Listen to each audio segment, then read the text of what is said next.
I'm with Annie Trapp, the director of the EUROPLAT project. Annie, could you please tell me how the EUROPLAT project came to life?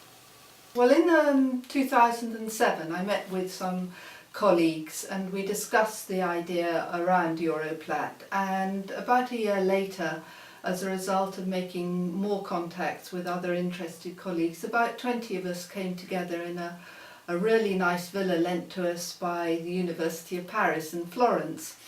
And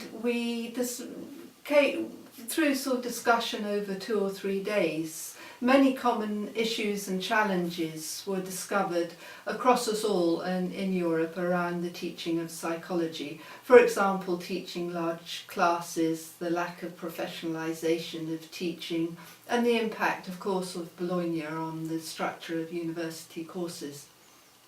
And then what happened was that we put in a bid to the European Commission, and we were successful in getting the academic network funding. So in a nutshell, what is the purpose of the project? Well, in a nutshell, EUROPLAT is intended to be a network for psychology education across Europe. In the United States, there are already robust networks such as the Society for the Teaching of Psychology and the conference, the National Institute for Teaching of Psychology. In the UK, there's been a robust network providing discipline-based support for over 20 years, currently running under the Higher Education Academy subject centres. And I believe in Italy and France and Germany there are other networks. But instead of just being individual networks, I think there's a lot to be gained by us collaborating and trying to join these networks up and creating new networks. And what does the current funding involve? The current funding from the European Commission allows us to build a website for both students and employers, and it will also have teaching resources that are useful to academics teaching psychology.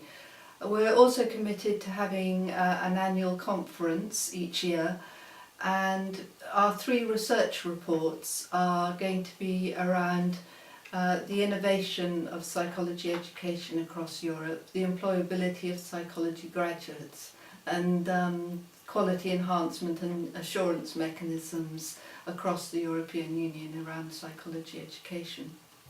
How do organisations get involved in EUROPLAT? 31 countries are represented as core partners in the project, but the network will expand through associate partnerships. We've already got 32 associate partners. The partners will benefit by becoming a community of practice around the teaching of psychology, and they'll have the opportunity to promote the good practice and innovation from their own departments. And also, both core and associate partners will be invited to be involved in the next funding round for the continuation of EUROPLAT. What have you managed to achieve so far? Well, our first conference took place in Edinburgh in July of this year. It took place in collaboration with Psychology Learning and Teaching Conference, and we had over 200 participants taking part. And that was a great start for the project, as people had an opportunity to get to know each other and to find out more about how psychology education works in different European countries. And all that information is being collated into a document and is also available on our website. And we hope that our first report on innovation in psychology education will be ready by the end of this year. What are the plans for the future?